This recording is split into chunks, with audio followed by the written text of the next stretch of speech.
kanallee qaba.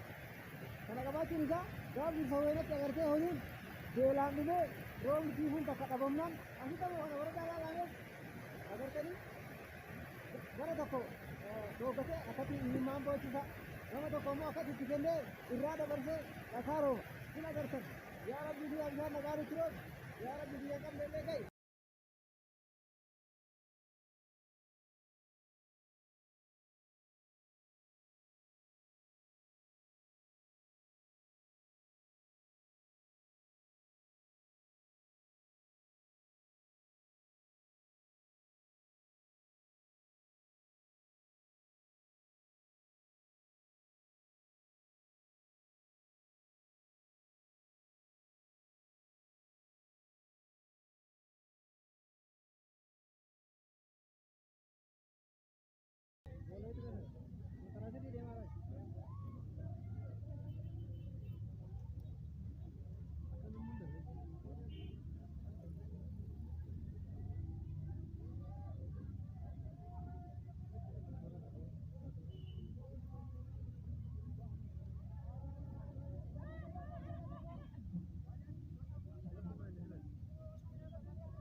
Gartanii barada roobni guyyaa irraa magaalaa roobeerra roobe baradaan isaa baay'ee ulfaataa kan haalli isaa nama sodaachisu ta'uudhaan haala kanaan kuufamee argamee jira.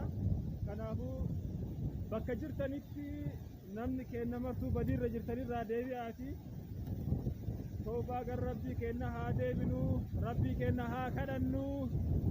Musiibaan akkanaa kun musiibaa ulfaataadha. Roobaan rabbi nu mokkorini. Ulamaa'onni keenyas beektonni keenyas ummata keenya waliin nu qabaachi gara rabbii keenyaa nu deebisaa. Deebi'aatii dammoo rabbiin haa kadhannu. Sa'aatii asmaraatiin roobni hagana gahu kun asi argamuun kun ammoo deebi'ee misoomaafis gufuudha. Kanaaf waan ta'eef beektanii haaluma kanaan osoo hayyoonni keenya abbootiin amantaa hundinuu bakka jiranitti ummata keenya gorsuudhaan namni badiirra jirurraa deebi'ee rakkataa gargaaruudhaan deeggarsaa wal cinaa dhaabannee osoo fuuldura keenyaaf musiibaan akkanaa akka nu hin dhaqqabne jenneetiin irratti gorsa cimsinee